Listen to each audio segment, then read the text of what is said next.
അപ്പൊ ജുവീന ജുവൽ വണ്ടേഴ്സ് വ്ലോഗിലേക്ക് എല്ലാവർക്കും സ്വാഗതം. ഇതൊരു ബിഗ് ബോസ് റിവ്യൂവുമായി ബന്ധപ്പെട്ട ഒരു വീഡിയോ ആണ് കേട്ടോ. ഇനി തൊട്ട് എന്റെ ചാനലിൽ ബിഗ് ബോസ് സീസൺ 6ന്റെ റിവ്യൂവും ഞാൻ പറയുന്നതായിരിക്കും. അപ്പോൾ അപ്ഡേറ്റ് വേണ്ടോന്നുള്ളവർ ദയവ് ചെയ്ത് ചാനൽ സബ്സ്ക്രൈബ് ചെയ്യേണ്ടതാണ്. അപ്പോൾ തംബ്നെയിലിൽ കണ്ട പോലെ തന്നെ ജാസ്മിൻ ജാഫറിന് എന്തെങ്കിലും മാറ്റം സംഭവിക്കുമോ? എന്റെ പേഴ്സണൽ ഒപ്പീനിയൻ വെച്ച് ഒരു മാറ്റവും സംഭവിക്കാൻ പോകുന്നില്ല.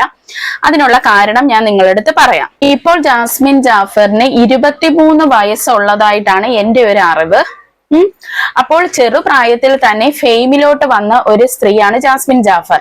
അതുകൊണ്ട് തന്നെ ജാസ്മിന്റെ ചുറ്റിനുമുള്ളത് തന്നെ ഫേക്ക് ഫ്രണ്ട്സ് ആയിരിക്കും. ജാസ്മിനിൽ നിന്ന് എന്തെങ്കിലുമൊക്കെ കിട്ടാനുള്ള ആൾക്കാരായിരിക്കാം ജാസ്മിന് ചുറ്റിനുമുള്ളത്. അതുകൊണ്ട് തന്നെ ജാസ്മിൻ എന്ത് പറഞ്ഞാലും അതിനെ മൂളി അംഗീകരിക്കുന്നവരായിരിക്കും ചുറ്റിനുമുള്ളത്.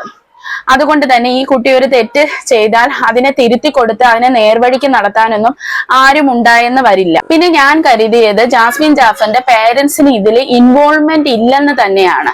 കാരണം ഒരു കുട്ടി അതിന്റെ ബിഹേവിയർ ഡെവലപ്പ് ചെയ്യുന്നത് അത് സമൂഹത്തിലോട്ട് ഇറങ്ങി ചെല്ലുന്നതാണ്. സമൂഹത്തിനും അതിൽ ഒത്തിരി ഇൻവോൾവ്മെന്റ് ഉണ്ട്. അവൾ മിങ്കിൾ ചെയ്യുന്ന ഫ്രണ്ട്സ്, സൊസൈറ്റി, പിന്നെ വീട്ടിലുള്ള അംഗങ്ങളും എല്ലാം കൂടിയാണ് അവളുടെ ഒരു ബിഹേവിയർ ഡെവലപ്പ് ആവുന്നത്.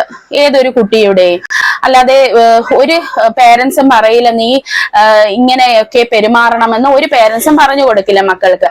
അപ്പോൾ എന്റെ പൂർണ്ണ വിശ്വാസവും ജാസ്മിൻ ജാഫറിന്റെ പേരൻസിന് ഇതിൽ ഒരു ഇൻവോൾവ്മെന്റും ഇല്ല ഇങ്ങനെയുള്ള ബിഹേവിയറിൽ എന്ന് തന്നെയാണ് ഞാൻ വിശ്വസിക്കുന്നത്.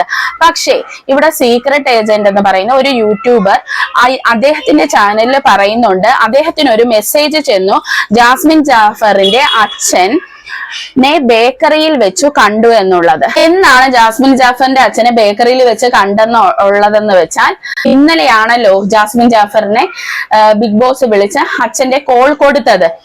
ഈ കോൾ ബിഗ് ബോസ് ഹൗസിലെ കോള് ചെന്നതിന് ശേഷമാണ് ഈ ജാസ്മിൻ ജാഫറിന്റെ അച്ഛനെ ബേക്കറിയിൽ വെച്ച് കാണുന്നത്. അപ്പോൾ ഞാൻ ഒരു നഴ്സാണെന്ന് കുറച്ചു പേർക്കെങ്കിലും അറിയാമായിരിക്കും. എനിക്ക് എക്സ്പീരിയൻസ് ഉള്ളത് CTVS ICUലാണ്, അതായത് cardio thoracic vascular surgery intensive care യൂണിറ്റിലാണ് എനിക്ക് എക്സ്പീരിയൻസ് ഉള്ളത്. അവിടെ ചെയ്യുന്ന സർജറീസ് എന്ന് പറഞ്ഞാൽ ബൈപ്പാസ് ബ്ലോക്ക് വരുന്നവർക്കൊക്കെ ഉള്ള സർജറീസ് ആണ് ചെയ്യുന്നത്. അപ്പോൾ ഒരു ബ്ലോക്ക് വന്ന പേഷ്യന്റ് എസ്പെഷ്യലി ICUയിലുള്ളപ്പോൾ ഇത്ര ക്രിട്ടിക്കലായിട്ട് കിടക്കുമ്പോൾ അവിടെ ഫോൺ എസ്പെഷ്യലി ഈ പേഷ്യൻസിന് ഉപയോഗിക്കാൻ പറ്റില്ല, അത് റെസ്ട്രിക്റ്റഡ് ആണ്. അത് മാത്രമല്ല ഇത്രയും ക്രിട്ടിക്കൽ കണ്ടീഷനിൽ കിടക്കുന്ന ഒരു പേഷ്യന്റ് ഒരിക്കലും ബിഗ് ബോസ് ഹൗസിൽ വിളിച്ച് തന്റെ മകളുടെ അടുത്ത് സംസാരിക്കാൻ പറ്റില്ല.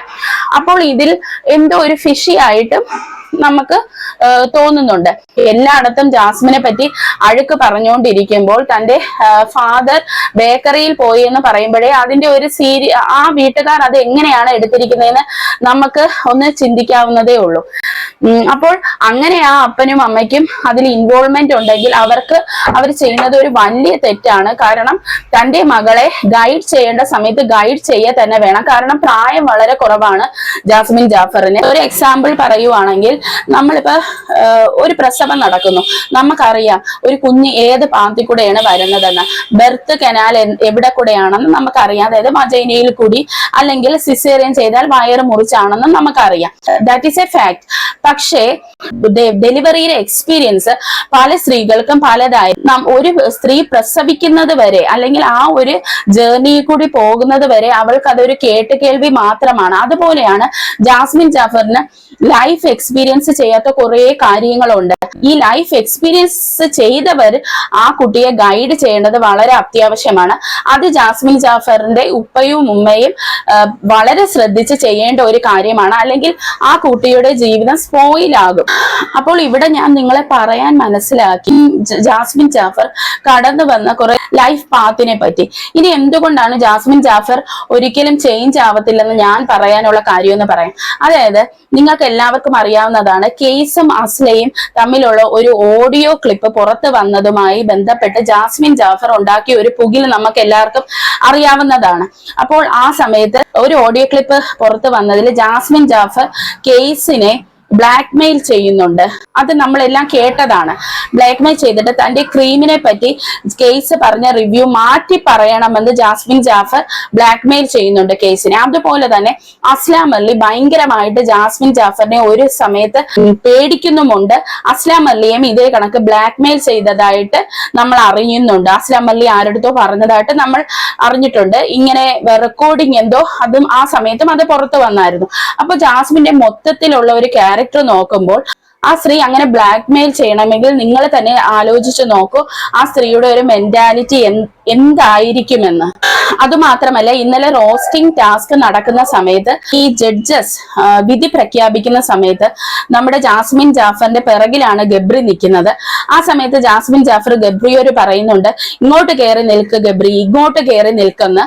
വളരെ സ്ട്രോങ് ആയിട്ടാണ് ജാസ്മിൻ ജാഫർ അത് പറയുന്നത്. അത് മാത്രമല്ല, റോസ്റ്റ് ചെയ്യുന്ന സമയത്ത് ജാസ്മിൻ ജാഫർ കരയുന്നുണ്ടെങ്കിലും ചില ഭാഗങ്ങളിൽ നമുക്ക് അവരുടെ മുഖം ശ്രദ്ധിച്ചാൽ അറിയാം അവർ വളരെയധികം ദേഷ്യത്തിലാണ് നോക്കുന്നത്. അപ്പൊ അതൊന്നൊക്കെ നമുക്ക് അറിയാം ജാസ്മിൻ ജാഫർ അങ്ങനെ അങ്ങ് തല കുനിക്കുന്ന ഒരു പ്രകൃതമല്ല. പിന്നെ അത് മാത്രമല്ല, റോക്കി ഭായിയുടെ അടുത്ത് ഇത്രയും പ്രശ്നങ്ങൾ നടന്നിട്ട് ഒന്നും നടക്കാത്ത പോലെ ചെന്ന് കൈ താന്ന് പറയുന്നത്, അതായത് രമ്യതയിലേക്ക് പോകുന്ന പോലെ, അതെന്നാൽ രമ്യതയും അല്ല റോക്കി ഭായിനെ കുത്തുന്ന പോലെയാണ് എനിക്ക് പേഴ്സണലി അത് കണ്ടപ്പോ തോന്നിയത്. പിന്നെ ജാസ്മിൻ ജാഫർ അലറി വിളിച്ച് കരയുന്നുണ്ട്. ഞാൻ നോക്കുമ്പോൾ എനിക്ക് ഇവിടെ കുറച്ച് കാര്യങ്ങൾ നിങ്ങളോട് പറയാനുണ്ട്. ജാസ്മിൻ ജാഫർ അത്രയ്ക്ക് നിരപരാധിയാണോ, അല്ലെങ്കിൽ ഇതൊന്നും അറിയാതെയാണോ ജാസ്മിൻ ജാഫർ ഇങ്ങനെയൊക്കെ ചെയ്തു കൂട്ടിയത്? അപ്പോൾ നിങ്ങൾ ഇത് കേട്ടിട്ട് നിങ്ങളൊന്ന് പറയണം.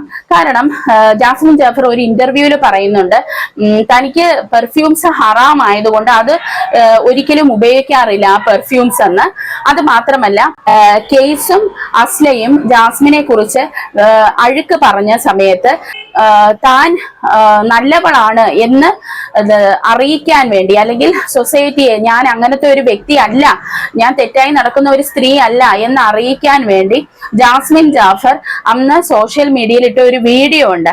അതിൽ ജാസ്മിൻ ജാഫർ തന്റെ പഴയ ആൺ സുഹൃത്തുക്കളെ കൊണ്ടുവന്ന് ഫോൺ വഴി താൻ ഒരു നല്ലവളാണ്, തന്റെ തെറ്റ് കാരണമല്ല ഈ റിലേഷൻഷിപ്പ് ബ്രേക്കപ്പ് ആയി പോയത് എന്ന് സമൂഹത്തിനെ വളരെ ബുദ്ധിമുട്ടിയാണ് ജാസ്മിൻ ജാഫർ മനസ്സിലാക്കി തരുന്നത്.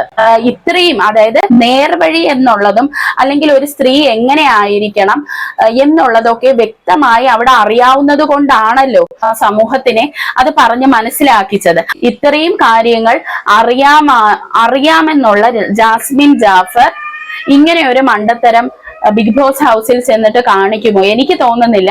ഇതൊരു മൊത്തത്തിൽ ഒരു ഗെയിമായിട്ടാണ് എനിക്ക് തോന്നുന്നത്. ജാസ്മിന്റെ ഗെയിമാണ്. കാരണം ഹിന്ദി ബിഗ് ബോസിൽ ഇതുപോലെ ഒരു സംഭവം നടന്നിട്ടുണ്ട്.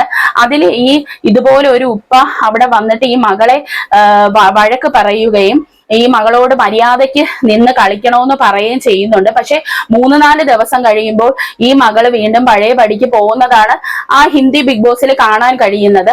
അപ്പോൾ എനിക്ക് തോന്നുന്നത് ഒന്നീ അവരത് കണ്ടിട്ട് അത് ഇവിടെ പ്രയോഗിക്കാൻ ശ്രമിക്കുവാണ്. എന്തായിരുന്നാലും ഒരു കാര്യം ഉറപ്പാണ്, നമ്മൾ ആരും വിചാരിക്കുന്ന പോലെ പെട്ടെന്ന് തല കുനിക്കുന്ന ഒരു വ്യക്തിയല്ല ജാസ്മിൻ ജാഫർ. അത് മാത്രമല്ല, നിങ്ങൾക്കറിയാം ജാസ്മിൻ ജാഫർ ഇപ്പൊ റോക്കി ഭായിയുടെ അടുത്തും എല്ലാവരുടെ അടുത്തും വഴക്ക് കൂടുന്ന ഒരു രീതി.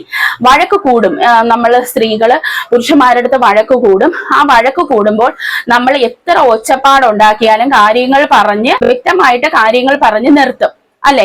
പക്ഷെ ഈ ഒരു വഴക്കിന് ഒരു പ്രത്യേകതയുണ്ട്. അതായത് ഒരു ക്വാളിറ്റി ഇല്ല. അതായത് വിദ്യാഭ്യാസമോ ഒന്നുമില്ലാത്ത ഒരു സ്ത്രീ കിടന്ന് അലയ്ക്കുന്ന പോലെയാണ് എനിക്ക് പേഴ്സണലി അത് ഫീൽ ചെയ്തത്. എന്തുകൊണ്ടാണ് ജാസ്മിൻ ഇങ്ങനത്തെ ഒരു ക്യാരക്ടർ, അത് ജാസ്മിൻ ഇതിനകത്ത് വന്നിട്ടാണോ ഇങ്ങനെയെന്ന് അറിയില്ല. പക്ഷേ ജാസ്മിനെ അറിയാവുന്ന കുറെ വളർന്നു വരുന്ന യൂട്യൂബേഴ്സിന് ജാസ്മിന്റെ വശത്തുനിന്ന് ഒത്തിരി ബാഡായിട്ടുള്ള കാര്യങ്ങൾ ഉണ്ടായിട്ടുണ്ട്, ഇൻസൾട്ട് ചെയ്തിട്ടുണ്ട് അവരെയൊക്കെ. അപ്പൊ അതൊക്കെ വെച്ച് നോക്കുമ്പോൾ പുള്ളിക്കാരിയുടെ ഒരു പൊതു ക്യാരക്ടർ ആണോ ഇതെന്ന് സംശയിക്കേണ്ടതായിട്ട് ഇരിക്കുന്നു. അപ്പോൾ ഇതെല്ലാം കൊണ്ടാണ് ഞാൻ പറയുന്നത് ജാസ്മിൻ ജാഫർ അങ്ങനെ പെട്ടെന്ന് തല കുനിക്കുന്ന ഒരു വ്യക്തിയല്ല. ഇതിപ്പോ പറ്റിപ്പോയതെന്ന് പറഞ്ഞാൽ ജാസ്മിൻ ജാഫറിന് എവിടെയോ ഒരു ചിന്തയുണ്ട്, പണമാണ് എല്ലാത്തിനും വലുത്. നമ്മളോട് നാളെ വന്ന് ഇതായിരിക്കും പറയാൻ പോകുന്നത്. ഞാൻ ഉൾപ്പെടെ നിങ്ങൾ ഉൾപ്പെടെയുള്ള ആൾക്കാരൊന്നും എനിക്ക് കൊണ്ട് കണ്ണി കുടിക്കാൻ തരാൻ പോകുന്നില്ല. എന്റെ ഉപ്പാനെയും ഉമ്മാനെയും സഹോദരനെയും എന്റെ കടമയാണ്, അത് ഞാൻ എങ്ങനെയും നിർവഹിക്കും. അവിടെ എനിക്ക് ഒരിക്കലും പാത്ത് ഒരു പ്രശ്നമല്ല എന്നുള്ളതായിരിക്കും ജാസ്മിൻ ജാഫർ നമുക്കൊക്കെ തരാൻ പോകുന്ന ഒരു എക്സ്പ്ലനേഷൻ എന്നാണ് എനിക്ക് തോന്നുന്നത്. ഒരു കാര്യം നമുക്ക് പറയാതിരിക്കാൻ പറ്റത്തില്ല, ആ കുട്ടി ഈ ചെറുപ്രായത്തിൽ ഒരു കുടുംബത്തിനെ തന്നെ തലയിലേറ്റി വെച്ച് നടക്കുന്നത്, അവരുടെ കാര്യങ്ങളൊക്കെ നന്നായിട്ട് നോക്കുന്നു, ഉപ്പാര ഉമ്മാര സഹോദരന്റെ കാര്യങ്ങൾ നന്നായിട്ട് നോക്കുന്നു. അതിന് ജാസ്മിൻ ജാഫറിന് ഒരു ബിഗ് സല്യൂട്ട് തന്നെ കൊടുക്കണം. പണം മാത്രമല്ല നമുക്ക് വലുത്, ആ ഉപ്പായും ഉമ്മായും അത് പ്രത്യേകിച്ച് ആ കുട്ടിക്ക് അത് പറഞ്ഞു കൊടുക്കണം. നാളെ അതിന്റെ ഫ്യൂച്ചർ കൊണ്ട് കളയരുത്. ഉപ്പായ്ക്കും ഉമ്മയ്ക്കും സുഖമായി ജീവിക്കാൻ വേണ്ടി മകളുടെ ഫ്യൂച്ചറിനെ വെള്ളത്തിലാക്കുന്ന പരിപാടികൾ ചെയ്യരുത്. അത്രയ്ക്ക് സ്വാർത്ഥര് നമ്മളാകാൻ ഒരിക്കലും പാടില്ല. ഉപ്പായും ഉമ്മായും പ്രത്യേകം അത് ശ്രദ്ധിച്ചു കൊള്ളണം. ഞാൻ നിങ്ങളോട് ഉറപ്പായി പറയുന്നു, ജാസ്മിൻ ജാഫർ അതിന്മടങ്ങ് ശക്തിയോടുകൂടി വരാനുള്ള സാധ്യത ഞാൻ ഒരു 99% കാണുന്നുണ്ട്. ബാക്കി 1% ഉള്ളൂ. താൻ എന്തോ ആണ് എന്നുള്ള ഒരു ചിന്തയാണ് അതിനെ ഇന്ന് ഇതെല്ലാം ചെയ്യിക്കുന്നത്. അവിടെ പല മത്സരാർത്ഥികളോട് ഈ കുട്ടി മിങ്കിൾ ചെയ്യുന്ന കാണുമ്പോൾ തന്നെ നമുക്കറിയാം, ദേഷ്യം കാണിക്കുമ്പോഴൊക്കെ അറിയാം താൻ എന്തോ വലിയ സംഭവമാണ്, എന്നെ ആർക്കും ഒന്ന് തൊട്ട് നോവിക്കാൻ പോലും കഴിയില്ല എന്നൊക്കെയുള്ള ഒരു രീതിയാണ്. ഈ പാപം ചെയ്യാത്തവൻ കല്ലെറിയട്ടെ എന്ന് എനിക്ക് പറയാനുള്ളൂ. പക്ഷെ ചെയ്ത തെറ്റിന് എത്രയായിരുന്നാലും നമ്മൾ ഫലം അനുഭവിച്ചേ പറ്റത്തുള്ളൂ. അപ്പോൾ ജാസ്മിൻ വരുത്തി വെച്ച കാര്യത്തിന് ജാസ്മിനെ ബ്ലെയിം ചെയ്യാം, പക്ഷെ ഉപ്പാനെ ഉമ്മാനെ ആ സഹോദരനെയൊക്കെ എല്ലാവരും വെറുതെ വിടണമെന്നേ എനിക്ക് പറയാനുള്ളൂ. അപ്പോൾ അടുത്ത ഒരു അടിപൊളി വീഡിയോ ആയിട്ട് ഞാൻ വരുന്നതായിരിക്കും. അസ്ലയ്ക്കും കേസിനും നീതി കിട്ടിയോ എന്നുള്ള ഒരു വിഷയമായിരിക്കും. അപ്പോൾ ഇനി ഒരു അടുത്ത ബിഗ് ബോസ് റിവ്യൂവിൽ നമുക്ക് കാണാം.